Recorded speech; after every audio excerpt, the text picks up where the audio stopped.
أعوذ بالله من الشيطان الرجيم بسم الله الرحمن الرحيم شروع کوم پنوم د الله چې بخون کې مهربان دی. الف لام میم را دا د الله د کتاب آیاتونه دي او سچې ستاسو د رب د طرف نه پتا نازل شوی دي هغه بالکل حق دي لیکن ستاسو د قوم زیات خلک نه مني. هغه هم الله دی چې اسمانونه د داسې ذریعونو بغیر ودرول چې هغه ستاسو په نظر راشي. بیا هغه د خپل بادشاہي په تخت کې ناستو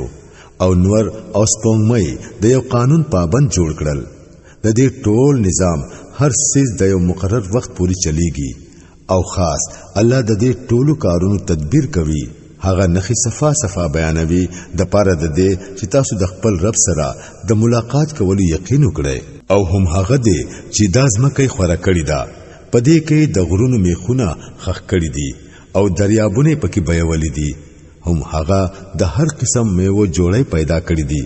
او هم هغه په ورځ باندې شپخوروي. پدې ټولو سيزونو کې لوی نخې دي د هغه خلکو د پاره چې هغه د غور فکر نه کار اخلي. وګورئ پزمکه کې جدا جدا حصے دي چې د یو بل سره جوختي لګېدلې دي. د انګورو باغونه دي، فصلونه دي، د کجورو ونې دي چې سپکی د یو بیخنه غنی راختلې دي او سو د یو بیخنه یو راختلې ده. ټول په یو قسم اوبو خړوبېږي لیکن مونږ په خوند کې سو بهتر جوړو او سو کمتر. په دې ټولو سيزونو کې ډېر نخې دي د هغه خلکو د پاره چې هغه د عقل نه کار اخلي. اوس کو چریتو تعجب کوي نو د تعجب قابل خو د دې خلکو دا وینا ده چې کله مونږه مړ شو او خاور شو نو آیا بیا به د نوې سر نه را پیدا کیږو؟ دا هغه خلک دي چې د خپل رب سره کفر کړي دي. دا هغه خلک دي چې په سټونو کې پټي پرتی دي. دا دوزخیان دي او په دوزخ کې به همیشه اوسيږي. دا خلک د نیکۍ نه مخ کې د بدۍ د پاره تلوار کوي. حالکه د دوی نه مخ کې چې کم خلک په دې لار باندې تللی دي په هغه باندې د الله د عذاب عبرتناک مثالونه تیر شوي دي. حقیقت دا دی چې ستارب د خلکو د ظلمونو کولو باوجود دا غوي سره د معافی نه کار اخلي او دا هم حقیقت دی چې ستارب سخت عذاب ورکون کې دی. د کوم خلکو چې ستا د خبري منلو نه انکار کړي دي دوی وایي چې په دې سړی باندې د خپل رب د طرف نه سنخه ولی نازله نشوه. تو خو صرف خبردارون کې او د هر قوم د پاره یو لار خودون کې شته. الله د هرې حاملې خزي د خېټې نه خبر دی. سچ پاغې کې جوړيږي داغه نه هم خبر دی او چې څه کمې زیاتې پاغې کې راځي داغه نه هم خبر دی. د هر څه د پاره داغه سره یو مقدار مقرر دی. هغه په پټ او په ښکارا په هر څه باندې عالم دی. هغه لوی دی او په هر حال کې د اوچت شان خاوند دی. پتا سو کې کو څوک په زور خبري کوي او کو پرو او کو څوک د شپې په تیاره کې پټ شوی وي او کو د ورځې په رڼا کې روان وي. داغه د پاره ټول یو شان دي. د هر سړی نه مخ کې او ورستو داغو مقرر کړی شوی نگرانی فرښتې لګېدلې دي چې د الله په حکم داغو حفاظت کوي. حقیقت دا دی چې الله د یو قوم حالت تر هغه نه بدلوي تر سوچي هغه په خپل صفاتونه نه بدلوي. او کله چې الله په یو قوم باندې د مصیبت راوستلو فیصله وکړي نو بیا هغه د چا په واپس کېدو نشي واپس کېدی او نه د الله په مقابله کې د داسې قوم څوک مددگار او ملګری کې دي شي. هم هغه دی چې تاسو مخې ته برېښنا زلوي چې په لیدو تاسو سره یره هم وي او امیدونه هم هغه دی چې د وبونه ډکی وریځي اوچتوي. د وریځو ګړزار داغه د هم سره داغه پاکي بیانوي او فرښتې داغه د hebat نه رپیږي او داغه تسبیح بیانوي. هغه تندرونه را لېږي او اکثر دا تندرونه چې پچارا غرزول غواړي نو عین په داسې حالت کې پیرا غرزوي چې کله خلک د الله په باره کې جګړې کوي. واقعي چې داغه تدبیر ډېر زبردست. هم هغه ته आवाज کول په حق دي. پاتشوي هغه نوري هستياني چې دا خلک الله پریګ دي او هغه ته आवाजونه کوي نو هغه له د دعاګانو هیڅ جواب نشي ورکولای. هغه ته आवाज کول خدا سي دي لکه چې څوک د اوبو طرف ته لاسونه خوار کړي او درخواست ورته وکړي چې تاسو زما خلیل راشئ، حالکه اوبو هغه ورتلون کې ندي. هم دغه سي د کافرانو دعاګانې نور هیڅ ندي، بس یو خطا غشه دی. آیت سجده هغه هم الله دی چې د ځمکې او د اسمانونو هر سیز ورته په خوخه او پناخوخه سجده کوي او د ټولو سیزونو سوري سحر او ماخام هغه ته ټیټیږي. د دوی نه تاسو کړه چې د اسمان او د ځمکې رب څوک دی؟ ورته وایا چې الله دی. بیا دوی ته وایا چې هر کله حقیقت داده نو آیا هغه تاسو پرې خو دو او داسې معبودان مزان لا کارسات جوړ کړ چې هغوی په خپل هم د خپل ځان د پاره د نفع او نقصان اختیار نه لري. ورته وایا چې آیا رون او سترګوالا برابر دي شي؟ آیا رڼا او تیارې یو شان وي؟ او کدا سندا نو آیا د دوی جوړو کړو شریکانو هم د الله په شان څه پیدا کړی دي چې داغه په وجہ په دوی باندې د تخلیق یعنی د پیدایش معاملہ شکمن شوا؟ ورته وایا د هر څه خالق صرف الله دی او هغه یو دی، په ټول باندې غالب دی. الله د اسمان نه اوبو راورولې او هر لخته او ناله د خپل اندازې مطابق دوبونه ډکی ډکی وبیدلې. بیا چې کله سیلاب را پورته شو نو په سر باندې زګونه هم راغلل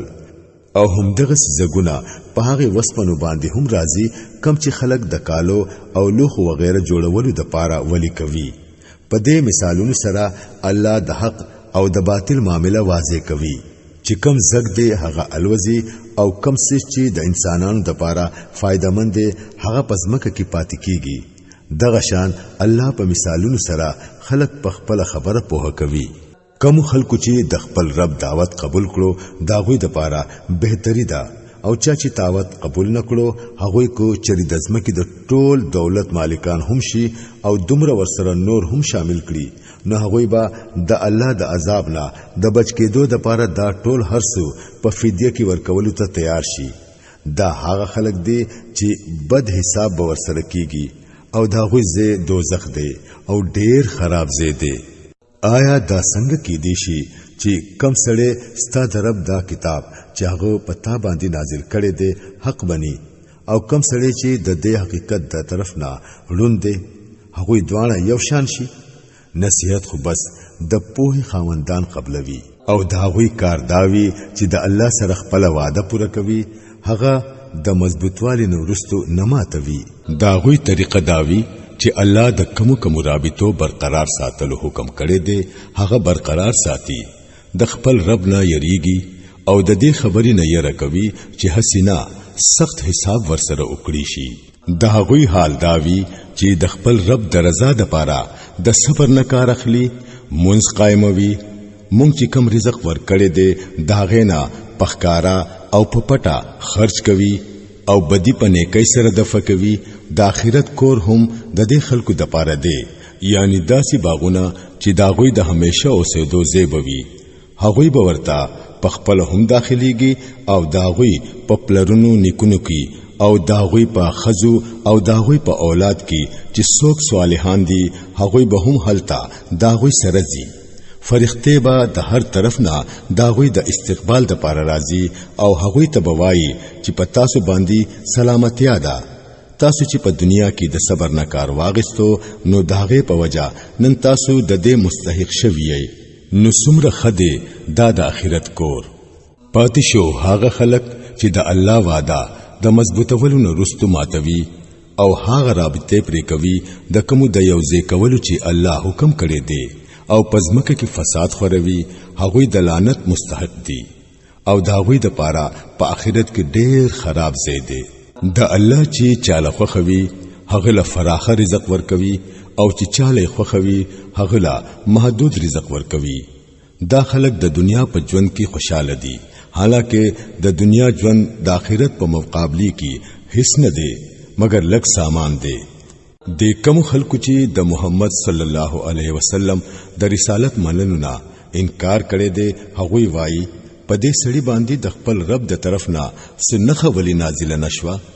ورته وایا چې الله سو غواړي هغه بیلاری کوي او هغه خپل ځان طرف ته د ورتلو لاره هغه چاته خي څوک چې داغه طرف ته رجوع کړي هم دغه سي خلق دی هغوی چې د دې نبی صلی الله علیه وسلم دعوت منلې دي او داغوی زړونو ته د الله په یاد سره اطمینان نصیب کیږي واورئ خبردار شئ د الله یاد یو داسې سیز دی چې په هغه سره زړونو ته اطمینان نصیب کیږي بیا چې کوم خلکو د حق دعوت ومنو او نیک عمل وکړو هغوی خنصیب دي او داوی د پاره خان جام دی اے نبی صلی الله علیه وسلم د دې شان سره مونږ ته د رسول په حیثیت لګلې یو داسې قوم ته چې مخکې تری ډېر قومونه تیر شوي دي د پاره د دې چې ته د خلکو ته هغه پیغام واوروي کم چې مونږه پتا باندې نازل کړي دي په دې حال کې چې دوی د خپل مهربان خدای نه انکاریان جوړ شوي دي دوی ته وایا چې هم هغه زما رب دی داغه نه بغیر بل څوک د عبادت لایق نشته هم پاغه باندې ما باور وکړه او هم هغه زما د پناه ځای دی او صبح شوي وي کو یو داسې قران نازل کړي شوی وي چې داغه په طاقت سره غرونه روانې دلې یا زمکش لیدلې یا مړی د قبرونو راوتلې او خبرې کولې دغه شان نخي خودل خو سګران خبره نه ده بلکې ټول اختیارات د الله په لاس کې دي آیا مؤمنان د اوس پوری د کافرانو د غوښتنې په جواب کې د سنخي د ظاهرې دو په امید ناس دي او هغوی د دې په هیدلو نرستو نا امید نشو چې کو چری الله غوښتلې نو ټول انسانانو ته به هدایت کړي وي کوم خلکو چې د الله سره د کفر طریقه اختیار کړی دا پاغوی باندې د خپل عملونو په وجا سنسو افت ضرور راځي یا دا غوی د کور خواته چرته نازلېږي دا سلسله به هم دغه سی روانوي تر هغه پوري چې د الله د وعده وخت پوره شي یقینا چې الله تخپل وعده خلاف نه کوي تا نه وړاندې هم په ډیرو پیغمبرانو پوري ټوکی شوی دي لیکن ما همیشه انکاریانو لا مهلت ورکړو او اخر می بیا راونیول بیا ګورئ چې زما سزا څومره سخته وا آیا نو هغه ذات چې د یو نفس په عمل باندې نظر ساتي داغه په مقابله کې دا بے باکی کیږي چې خلکو داغه سره څه شریکان جوړ کړي دي اے نبی صلی الله علیه وسلم دوی ته وایا کچري واقعي هغه د الله خپل جوړ کړي شریکان دي نو لکشان نمونه واخلای چې هغه څوک دي آیا تاسو الله ته د یوې داسي نوې خبري خبر ورکوي چې هغه ته په خپل ځمکه کې معلومه نه ده آیا تاسو بس هغه خبرې کوي کمی چې مو خلیل راشي حقیقت دا دی چې کوم خلکو د حقیقت منلو نه انکار کړي دي دا غوي د پاره خپل مکرونه خاصتخ کار کړی شوی دي او هغوی د نیغ لارې نه من کړی شوی دي بیا چې الله سو گمراهی ته ورغزار کړي نو داغه د پاره هیڅوک لار خودون کې نشته د داسې خلکو د پاره د دنیا په ژوند کې عذاب دی او د آخرت عذاب د دین هم زیات سخت دی هیڅوک داسې نشته چې دوی د خدای نه بچ کړي د الله نه د یریدونکو خلکو د پاره چې د کم جنت وعده شوی دا داغه شان داده چې لاندې تری نهرونه بهيږي داغه میوه همیشه دي او سوري لای زوال نشته دا انجام دی د متقیانو خلکو او د حق نه د انکاریانو خلکو انجام داده چې داغوی د پاره د دوزخ ور دی اے نبی صلی الله علیه وسلم کوم خلکو ته چې مونږه مخکې کتاب ورکړې وو هغه د دې کتاب نه کم چې مونږه پتا باندې نازل کړي دي خوشاله دي او په مختلفو ډلو کې څه خلک داسې هم دي چې د دې ځینې خبرې نه مني تو ورته صفا وایا چې ما ته خو صرف د الله د بندګۍ حکم راکړې شوی دی او د دینه منکړې شویم چې څوک داغه سره شریک جوړ کړم نو په دې وجہ زه داغه طرف ته رابلل کوم او هم داغه طرف ته زما رجوع ده د دې هدایت سره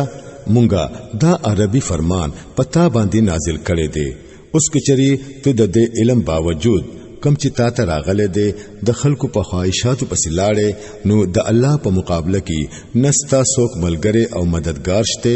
او نسوک تا داغونه بچ کولې شي ستانه مخکې هم مونږه ډېر رسولان لېګلې دي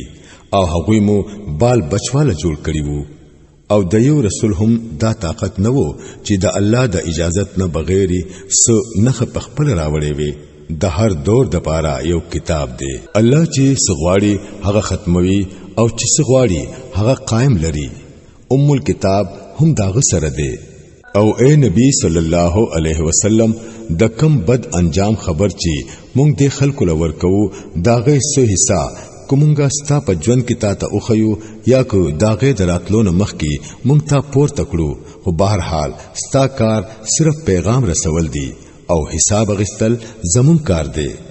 آیا دا خلک ګوري نه چې مونږ په دې سمکه باندې را روان یو او دا د هر طرف نه راتنګو الله حکومت کوي هیڅوک داغه په فیصلو باندې دوباره نظر اچون کې نشته او په حساب غستلو کې داغه وخت نه لګي د دوی نه مخ کې چې کم خلک تیر شوی دي هغه هم لوی تدبیرونه کړی دي لیکن اصلي فیصله کوونکې تدبیر خو ټول د الله په لاس کې دی هغه ته معلوم دی چې څوک څه کارونه کوي او ډیر ضربا دا د حق نه انکاریان اوویني چې انجام با د چا خوي دا انکاریان وای چې ته خو الله نه را لګلې ورته وایا زما او ستاسو په منځ کې د الله گواہی کافی ده او بیا د هر هغه سړي گواہی کافی ده چې هغه د آسماني کتاب علم لري